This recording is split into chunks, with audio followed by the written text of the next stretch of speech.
सबको मालूम, चलो संकेत में सुना देते हैं। मार्कंडेय पुराण की कथा है। शुंभ निशुंभ का बड़ा अत्याचार बढ़ा, बड़े प्रभावशाली दैत्य, हाहाकार तीनों लोकों में मच गया। देवता भगवान शिव के पास गए, नारायण ब्रह्मा जी शंकर जी सब मिलकर के, और सबने कहा अब भैया पंचायत करो, विचार विमर्श करो कि समस्या का समाधान कैसे हो। बोले चलो भगवती की उपासना करो, भगवती ही समाधान करेंगी। देखो लीला भगवान की, पार्वती जी गंगा स्नान के लिए गई थी, देवता तो आतुर थे। देवता बोले वो पता नहीं कितनी देर तक जल में खेलती रहेंगी, और आरत के चित रहे न चेतु, चलो वहीं। तो पार्वती जी स्नान करके तब तक लौट रही थी, देवता पहुंच गए। देवता बोले महाराज नमस्तस्यै नमस्तस्यै नमस्तस्यै नमो नमः। देवताओं ने भगवती की नमस्तस्यै नमस्तस्यै ये कह करके देवताओं ने भगवती की उपासना की है। भगवती ने कहा स्तोत्रम ममैतत् कृत क्रियते शुंभ दैत्य निराकृत ही।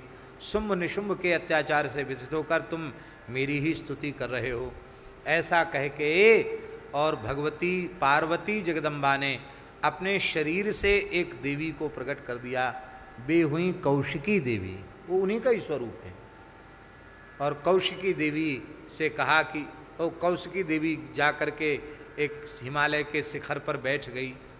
पूरा पर्वत जो था वो चमक रहा था उनकी अंग कांति से।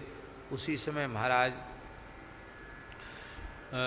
शुंभ निशुंभ का एक राक्षस एक गया वहाँ, उसने जाकर के देखा अरे बड़ी सुंदर देवी यहाँ बैठी है। तो उसने जाकर के शुंभ निशुंभ से कहा महाराज आप इंद्र का हाथी ले आए, उच्च ईश्वरवा घोड़ा ले आए, वहाँ से वरुण का छत्र ले आए, वो सब की चीज़ें गिनाई, वहाँ से आप सब कल्प वृक्ष ले आए, आपका तीनों लोकों में शासन है। लेकिन स्त्री रत्न में सा त्वया कल्याणी कस्मान न गृह्यते, ये तो स्त्री रत्न है, इसको तो आपको जरूर लेना चाहिए। अच्छा इतनी सुंदरी है? बोले जाओ कहो जा करके, आकर के मुझे वर्ण कर ले, मुझे स्वीकार कर ले, नहीं तो फिर उसकी हालत खराब हो जाएगी, अपनी दुर्दशा के लिए तैयार हो जाए। दूत गया,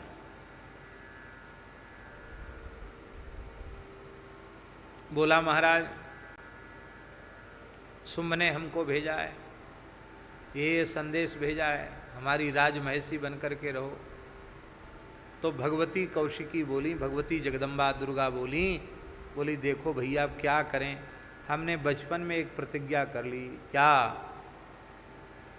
यो मे जेति संग्रामे, जो युद्ध में मुझे जीत लेगा, यो मे दर्पम व्यपोहति, जो मेरे दर्प को अहंकार को समाप्त कर देगा, हैं?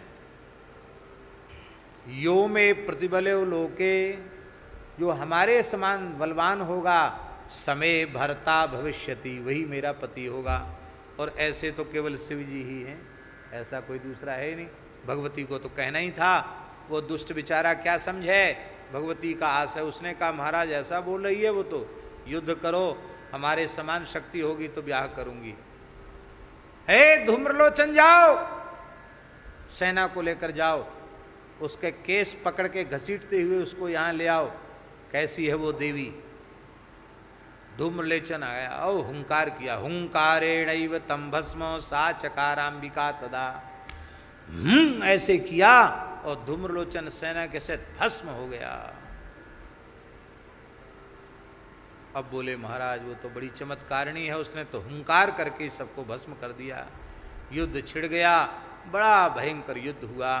और उस समय भगवती के शरीर से तमाम शक्तियां प्रकट भईं, ब्रह्माणी रुद्राणी प्रकट भईं, जो महाराज वृषों पर विराजमान हैं, ब्रह्माणी हंस पर विराजमान हैं, लक्ष्मी गरुड़ पर विराजमान हैं, यमराज की, वरुण की, कुबेर की, अग्नि की सब शक्तियां प्रकट हो गईं, सैकड़ों शक्तियां प्रकट हो गईं। भयंकर युद्ध होने लग गया। उस युद्ध में भगवती काली कराल वदना निष्क्रांता सिपासनी, भगवती ने अट्टहास किया और भगवती के मुखारविंद से ही काली प्रकट हो गई। भ्रुकुटी कुटला तस्या, भ्रुकुटी कुटिल हुई और जैसे ही अपना तीसरा नेत्र खोला, अट्टहास किया, उसी समय ठहाका लगाती भगवती काली प्रकट हो गई। काली विनिष्क्रांता सिपासनी असिपासनी, पास और खड्ग लेकर भगवती काली खप्पर लेकर के प्रकट हो गई। उन्होंने कहा, ए शंकर जी, सब देवता तमाशा देख रहे थे, ए शंकर जी, हाँ।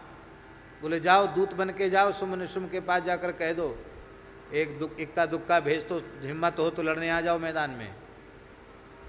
बोले जो आ गया। चले गए शंकर जी दूत बन के। तो शंकर जी को दूत बना दिया, इसलिए उनका नाम शिवदूती हो गया, शिवदूती देवी हो गई। और महाराज उन शिवदूती ने ही चंड और मुंड के मस्तक काट करके, चंड मुंड के मस्तक लेकर के भगवती के चरणों में अर्पित कर दिए। ल्यो भेंट, युद्ध यज्ञ स्वयं शुंभम निशुंभम च अनुष्यसी, ये दो बलि पशु हमने अर्पित किए हैं, चंड और मुंड, और अब शुंभ और निशुंभ को आप स्वयं स्वीकार करना, चरणों में अर्पित किया है। उसी बात को तुलसीदास जी महाराज कह रहे हैं, चंड भुज दंड खंडनि बिहंडनि महिष मुंड मद भंग कर अंग तोरे। आपने चंड को समाप्त कर दिया, भुजदंड खंडनी, उसके भुजदंड को खंडित कर दिया, उसके मस्तक को काट दिया। बिहंडनी महिष, महिषासुर को आपने समाप्त कर दिया।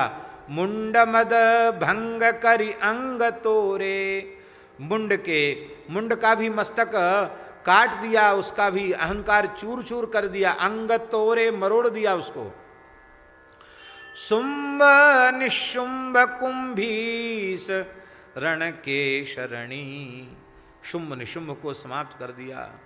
महाराज शुंभ जब मारा गया, निशुंभ जब मारा गया, तो शुंभ ने कहा कि अन्यासाम बलमाश्रित्य युद्ध से याति मानिनी।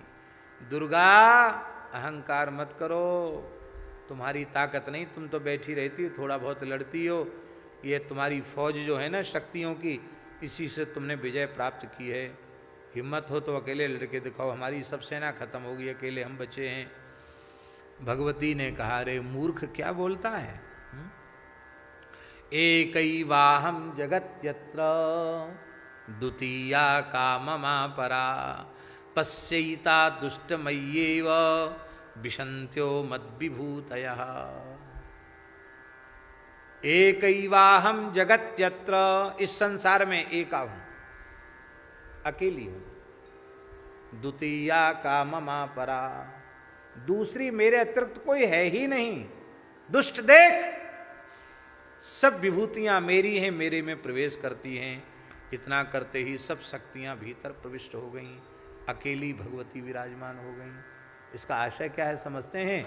इसका आशय ये है, भगवती के स्वरूपों में भेद मत करो, वही भगवती सब स्वरूपों में विराजमान है।